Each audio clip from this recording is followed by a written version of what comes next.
이게 무슨 이런 나라가 있습니까? 이런 정권이. 그러더니 급기야 공익제보자가 본인의 신분까지 드러냈어요. 이게 말이 됩니까? 정보 민원이냐 정보 유출이냐 백보양보에서 두 가지 성격이 다 있다 하더라도 그건 우리 존경하는 최영두 간사님 말씀대로 수사기관이 정정당당하게 공정하게 밝히면 될 일인데 왜 두 가지 성격이 있다고 주장되어지는 사안을 가지고 경찰은 왜 한쪽만 탄압하듯이 수사를 하는가? 그것도 그 대상자가 방심이 직원들입니다. 왜 그럴까요? 그걸 모르는 국민이 있겠습니까? 이 청부 민원이라고 불리는 사건의 개요는 우리 여당 의원님들이 누구보다 다 잘 알고 계십니다.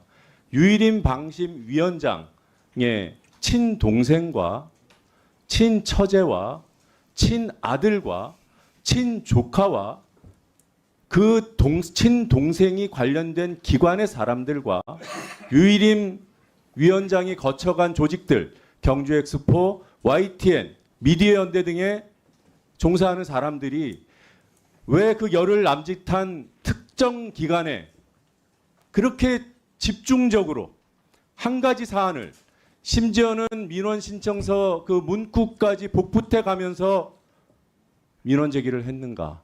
그리고 그 제기된 민원의 심의에 왜 유일임 위원장이 참여했는가? 이것이 본질이지요. 이런 사실관계가 드러나는 과정에서 정말 정보 유출이라는 역시 용인할 수 없는 일이 있었다면 그건 그대로 수사하면 될 일이지만 왜 문제의 시작에 대해서 대한민국 경찰은 대한민국 수사기관은 대한민국 국회는 왜 눈을 감고 있습니까? 그걸 규명하자고 여기 모인 이 명분을 논거를 우리 의원님들 정말 모르십니까? 그게 부족해서 저분들 고발까지 했습니까? 여당이. 네, 박정훈 의원님 발언해 주십시오. 예, 박정훈입니다. 이 2019년 2월에 김태우 그 문재인 정부의 청와대 특감반원이 조국 당시 민정수석이 유재수 씨에 대한 감찰 무마한 내용을 공익 제보를 합니다. 당시 문재인 정부의 권익위에서 김태우 씨를 공익신고자로 인정을 했어요. 지금과도 상황이 다릅니다. 그런데도요, 당시 권익위에서 어떻게 했냐면 공익신고는 맞지만 불법까지 보호할 수는 없다고 했습니다. 지금 내용이 이거보다 더 심각해요. 당시에는요, 이 유재수 씨에 대한 감찰 무마가 이게 다 법원에서 유죄가 난 부분인데 이렇게 명백한 권력의 불법을 신고했는데도 처벌받았어요, 법원에서. 왜냐하면 그 과정에 위법한 행위가 있었기 때문입니다. 그래요, 좋아요. 민원 사주 한 개 법에 위반되는 내용이라고 한번 해봅시다. 위반되는지 여부는 가려야겠지만, 그런데 그 사람에 관한 정보, 가족에 관한 정보를 몰래 파내서 그거를 언론에 흘리고 거기에 야당이 어떻게 개입했는지 여부도 지금 의혹이 굉장히 많습니다. 그런데 그 불법 행위를 그냥 눈 감으라고요? 수사하면 안 된다고요? 그게 불법이라고 주장하는 민주당의 논거 자체를 이해할 수가 없습니다. 그리고요, 이재명 대표에 대한 수사를 한 검사에 대해서 청문회를 하겠다면서 그 검사의 가족의 출입국 기록까지 민주당에서 지금 요구를 했습니다. 이게 지금 법치주의 국가에서 말이나 되는 내용입니까? 지금 국회를요, 불법 기관으로 야당이 스스로 만들고 있어요. 이건 진짜 해도 너무한 얘기예요. 불법을 보호하고 비호하는 게 야당의 역할입니까? 제가 말씀드렸지만 김태우 씨가 공익신고자로 문재인 정부에서도 인정을 했지만 불법까지 보호할 수는 없는 거잖아요. 근데 지금 불법을 보호하겠다고 지금 야당 의원들이 지금 이 청문회 하는 거 아닙니까? 역사에 부끄러운 줄 아시죠? 저희 오늘부로 이재명 대표와 한동훈 대표를 거론하지 말자는 원칙은 무너지는 겁니다. 왜냐하면 이걸 제안하시고 동의하신 분이 박정훈 의원이신데 이재명 대표를 거론하시니 그런 제안을 한 적 없습니다. 인사청문회 때 이재명 대표가 나오는 게 본질을 흐리기 때문에 거기에 동의한 겁니다. 네, 동의하셨는데 어쨌든 없습니다. 이제 한동훈 대표에 대한 문제 제기 민주당 의원님들 하셔도 됩니다. 예, 김건희 여사와 윤석열 대통령의 김건희 여사와 윤석열 대통령에 대해서는 최고 권력자 부부이기 때문에 이미 저희가 국회에서 문제 제기할 수 있다고 확인했습니다. 예. 다음 이정헌 위원님 발언해 주십시오. 네, 서울 광진갑 국회의원 이정헌입니다. 오늘 우리가 류림 방심위원장의 청부 민원을 세상에 알린 공익신고자 탄압사태 진상을 청문회로 밝히려는 것은 명확합니다. 벼랑 끝에 선 민주주의를 지키기 위함입니다. 윤석열 정부는 류림 위원장 단 한 사람을 지키기 위해서 마땅히 보호해야 할 국민의 권리를 짓밟고 있습니다. 불합리한 행정으로 인한 국민의 권익 침해를 신속하게 해결하고 부패 행위를 효과적으로 예방한다. 국민권익위원회 홈페이지에 적혀 있는 위원회 소개 문구입니다. 그런데 지금의 권익위원회는 오히려 불합리한 행정을 신속하게 밀어붙이기 위해 국민의 권익 침해에 앞장서고 있습니다. 부패 행위를 효과적으로 방관하기 위해서 최선을 다하고 있는 모습입니다. 권익위원회는 공익신고자를 보호할 수 있는 국내 유일의 기관인데도 제 역할을 하지 못하고 있습니다. 모든 신고 사건에 대해서 법과 원칙에 따라 공정하게 처리해야 함에도 불구하고 정치적 이해관계에 따라 행정력을 선택적으로 투입하고 있습니다. 권익위원회 이 같은 선택적 적극성을 강력히 규탄합니다. 지금 제가 손에 들고 있는 이것은 저희 의원실이 지난 7월 국민권익위원회 요구에서 받은 자료에 대한 답변입니다. 역대 이해충돌 방지법 위반 여부 처리 안건 목록을 제출해달라고 요구했더니 제출하기 어렵다고 답변한 것인데 그 이유가 도대체 무엇인지 살펴봤습니다. 사건과 관련한 내용이나 자료 등은 비밀 누설 금지, 신고자 보호 등을 위해서 제출하기 어렵다라고 했고요. 그러면서 공익신고자 보호법을 근거로 갖다 붙였습니다. 방송통신심의위원회 공익신고자들을 제대로 보호하지 않고 있는 권익위원회가 도대체 어떻게 공익신고자 보호법을 근거로 자료 제출을 거부할 수 있다는 말입니까? 도대체 이해할 수가 없습니다. 네, 과연 부패방지 주무기관의 자격이 있는지 묻지 않을 수 없습니다. 조속하게 자료를 제출해 줄 것을 거듭 촉구합니다. 또 누가 하실 거죠? 박충건 위원님 말씀하십시오. 누가 하실 거죠? 이웅기 위원님, 네, 김현관 국민의힘 드리겠습니다. 다시 주십시오. 이분 드리세요. 이분. 네, 국민의힘 박충건입니다. 몇 가지 말씀드려 보겠습니다. 오늘 청문회 명칭을 벌써 시작 전부터 청부 민원이다, 공익신고자를 탄압했다라고 전제를 깔고 이런 청문회를 진행하고 있는데 이런 위법 청문회에 대해서 문제 제기를 하지 않을 수가 없습니다. 지난번에도 불법적 박문진 이사 선임 방송장악 청문회다라고 규정을 하셨다가 논란이 됐었고 위원장님께서 명칭을 수정하신 적도 있죠. 반대로 우리 여당이 방심위 노조의 민원인 개인정보 불법 유출 정치공작 진상규명 청문회라고 규정하면 민주당에서 받아들이시겠습니까? 그리고 두 번째, 민주당이 선택적으로 공익신고자를 두둔하고 있는 데 대해서 말씀드리겠습니다. 오늘의 청문회를 제외하고라도 예시를 좀 들어보겠습니다. 대표적으로 과거 민주당이 비호했지만 캐나다로 도망갔던 윤지호 씨, 그리고 카카오톡방에 검증되지 않은 허위 정보를 제공해서 정치 공작을 하고 있는 김규현 변호사, 이 사람이 민주당 경선 출마까지 했었죠. 지금 박정훈 대령 변호인이기도 하고. 더 해볼까요? 민주당이 공익신고자 보호에 앞장서고 싶다면 이재명 대표 법인카드 유용 관련해서 공익신고하신 조명현 씨의 증언부터 귀담아 들으시기 바랍니다. 마지막으로 과방위가 더 이상 방통위와 방심위를 조리돌림하는 현상을 멈췄으면 좋겠습니다. 오늘 딥페이크 범죄 예방 관련해서 법안 소위를 진행하긴 했습니다만 지금 이 시간에도 딥페이크 범죄 피해자들이 늘어가고 있습니다. 특히 우리 10대 청소년들이 범죄 원상에 노출되고 있습니다. 플랫폼 규제와 공조를 강화해야 하는, 그리고 신속한 심의를 통해서 불법 영상물들을 삭제 조치해야 하는 방통위와 방심위를 이렇게 계속 불러들여서 방송의 정쟁 속에 몰아넣어갖고 제 역할을 하지 못하게 하고 있는 것을 당장 멈춰야 된다고 생각합니다. 우리에게 필요한 것은 정쟁이 아니라 우리 청소년들과 국민들의 안전을 지키는 것이 우선이라고 생각합니다. 이상입니다. 이웅기 위원님 발언해 주십시오. 이분 드리세요. 인천 남동을의 이웅기 의원입니다.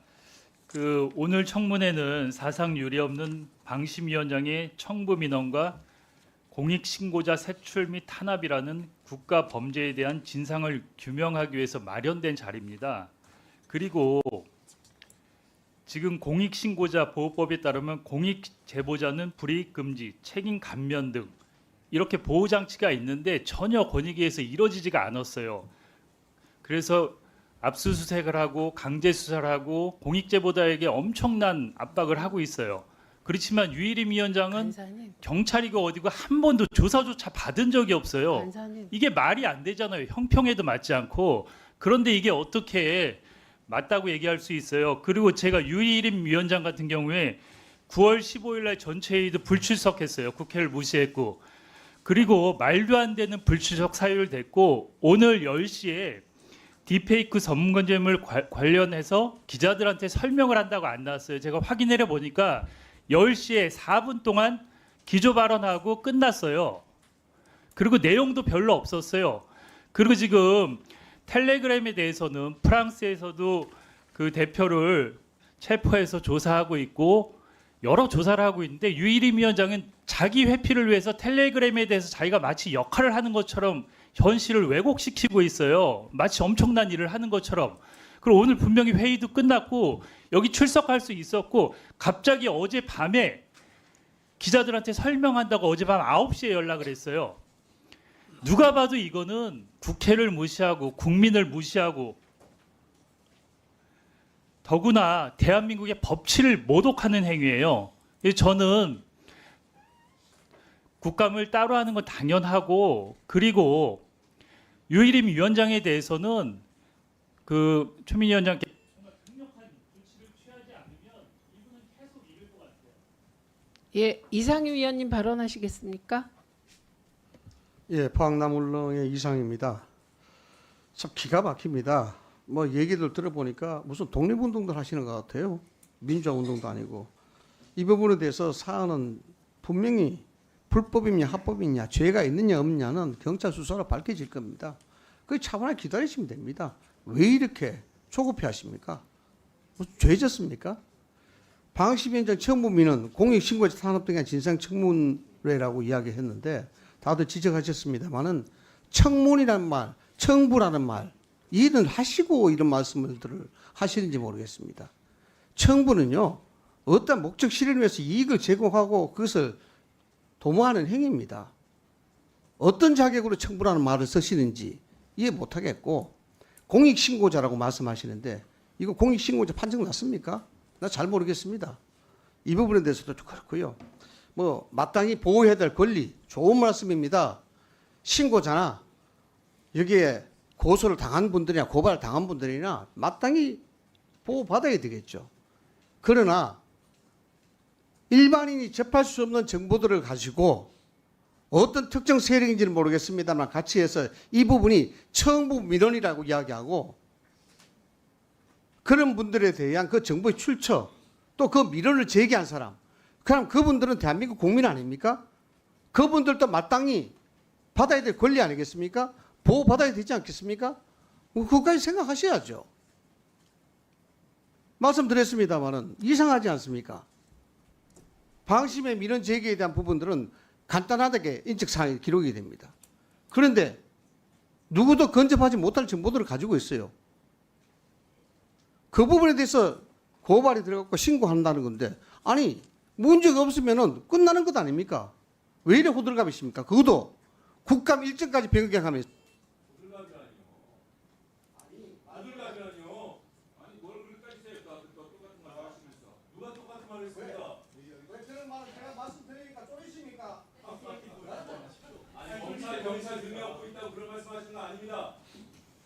예, 더 하시겠어요? 자,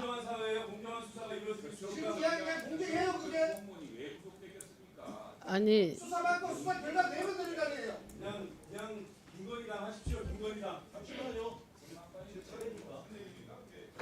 자 이제 한민수 위원님 발언해 주십시오. 조인철 위원님 발언하시겠습니까? 한민수 위원님 발언하십시오. 예. 얼마나 공정과 상식이 무너졌는지 얘기하겠습니다. 2분 드리세요. 예, 시간 주시면 서울 강북을 국회의원 한민수입니다. 우리 존경하는 최민희 위원장께서 한동훈 대표 이제 얘기하라는데 저는 당분간 안 하려고요. 아니 대통령도 한 번도 못 만나는 독대 못하는 집권당 대표를 뭘 거론합니까? 거론할 가치가 있어 거론하죠. 당분간 거론하지 않겠습니다. 대통령 윤석열 정권이 들어선 이후 공정과 상식, 법과 정의는 땅에 떨어졌습니다. 어려울 것도 없어요. 만약에 문재인 전 대통령의 부인 김정숙 여사가 이재명 민주당 대표의 부인 김혜경 여사가 벌건 대낮에 300만 원짜리 명품을 받았다. 두 분이 주가 조작 사건에 짙은 의혹을 받고 있다. 나머지 다 유죄받았는데 그 두 분만 빠졌다. 윤석열 검찰 가만히 있었겠습니까? 압수수색 안 했겠습니까? 소환 안 했겠습니까? 이게 무슨 이런 나라가 있습니까? 이런 정권이. 그러더니 급기야 공익제보자가 본인의 신분까지 드러냈어요. 이게 말이 됩니까? 아무리 윤석열 정권의 시스템이 다 붕괴된다고 하더라도 공익을 제보한 공무원들이 여기 계신 분들 다 속으로 생각할 겁니다. 아니 어떻게 잘못된 부분 말 섬뜩하잖아요. 청부민원 민원을 청부하고 민원을 사주했어요. 그러면 똑같이 수사를 받아야 되는 거 아닙니까? 한쪽은 수사를 안 합니다. 이제는 공익제보자가 본인들 신분까지 당당히 드러냈으니 류일임 위원장 수사 받아야죠. 그런데 말입니다. 제대로 이걸 밝히지 않으면 그게 국회입니까? 그게 세비받는 국회의원들 할 일입니까? 밝혀야죠. 그런데 그걸 반대합니다. 위원장님, 오늘 안 나온 류일임 위원장 가만두면 안 됩니다. 저는 고발 조치하고 이 땅에 그래도 정의가 살아있다는 거 우리 야당원들이 보여줄 필요가 있습니다. 네, 최수진 위원님 발언하십시오.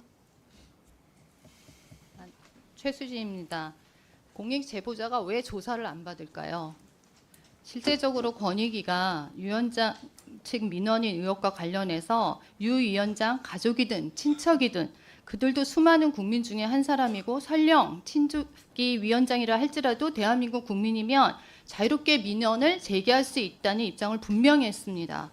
권익위는 그래서 유 위원장과 관련돼서 뉴스타파 관련 보도에 관한 총 민원이 180건입니다. 친인척 다 합쳐도 끼케야 5%입니다. 결국은 이미 넘칠 만큼 넘친 그 심의 건수가 이거에 대해서 아무런 수치가 없다고 생각을 합니다.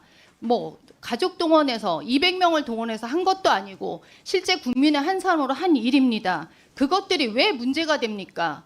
실제로 뉴스타파에서 잘못 보도한 거 사실입니다.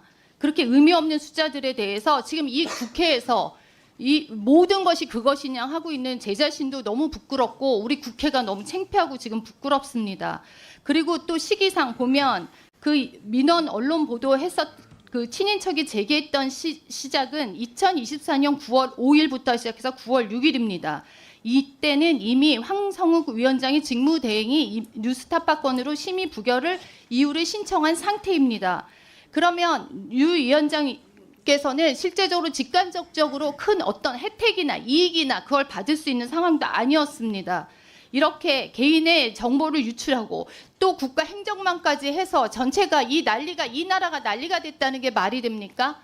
실제적으로 지금 실제 우리가 하는 일 보면 국감 때도 한 반 이상은 방송일입니다. 지금 저는 과방의 한 사람으로서 과학을 했던 사람으로서 지금 모든 것이 과학이 방송에 덮여가는 이 현실이 너무 안타깝습니다. 그리고 또한 지금 우리 입장에서 이 방송이 지금 공영방송만 있습니까? 제가 여야 위원들께서 다소 격한 감정적 발언해도 제지하지 않습니다. 그러나 팩트 체크는 하겠습니다. 일단 이번 사안과 관련하여 방심위 내부의 공익 제보자들은 조사를 넘어 압수수색 받았다는 점을 확인합니다. 그다음에 두 번째, 류일임 위원장과 연관되었다고 추정되는 민원이 127건, 최하 127건입니다. 이건 확인하고 넘어가겠습니다. 황정아 위원님 질의해 주십시오. 아닙니다. 의사진행 발언하십시오. 네, 대전 유성을 황정아 의원입니다. 언론의 자유와 민주주의를 지키기 위해서 가장 공정하고 중립적이어야 할 방통위, 방심위가 최소한의 법 규범마저 지키지 않는 무법천지가 되어버렸습니다. 대한민국 국정을 책임져야 할 시스템은 사라지고 오직 윤석열 대통령과 김건희 여사를 호위하는 사조직들로만 남고 있습니다. 오늘 김태규 증인과 류희림 증인이 또다시 국회에 적법한 증인 출석 요구를 궤변을 늘어놓으며 거부했습니다. 국민 앞에 이렇게까지 오만방자한 정권은 없었습니다. 역대 최저 지지율을 오가고 있는 윤석열 대통령이 바뀔 생각이 없으니 국정을 책임져야 할 기관의 장들마저 오만과 독선의 행태를 반복하고 있습니다. 김태규, 류희림 증인이 아무리 온갖 궤변을 늘어놓고 오리발을 내밀고 철면피스러운 발언을 이어가더라도 국민은 다 압니다. 방통위 올해 대국민 신뢰도가 지난해보다 뚝 떨어져서 대통령실과 함께 나란히 꼴찌 경쟁을 하고 있습니다. 김태규 직무대행은 불출석 사유서에 근본 청문회가 방심위 사안이라 방통위 상임위원이 참석하는 것은 적절치 않다고 출석을 거부했습니다. 그러면 왜 방통위가 방심위의 편파 보복 심의로 인한 소송 비용에 4억 원 가량의 혈세를 투입하고 있는 것입니까? 기름값까지 유행해 가면서 방심위의 편파 보복 심의를 보호하고 있는 저희가 무엇입니까? 류희림 방심위원장은 법리를 창조해내면서 출석을 거부하고 있습니다. 청문회 증인 채택은 국회 증언감정법에 따라 이루어지고 류희림 방심위원장은 이에 따라 출석의 의무가 있음에도 불구하고 갑자기 국정감사법을 운운하며 출석을 거부하고 있습니다. 민원 사주 의혹은 셀프 조사하고 권익위에 셀프 조사 연장 공문까지 보내더니 이제는 셀프 출석 거부까지 하고 있습니다. 국민을 무시하다 못해 아예 국민의 염장을 지르기로 작정한 모양입니다. 국회에서도 반드시 죄를 물어야 합니다. 검찰이 반드시 수사를 안 하더라도 반드시 고발 조치 이루어져야 합니다. 예, 알겠습니다.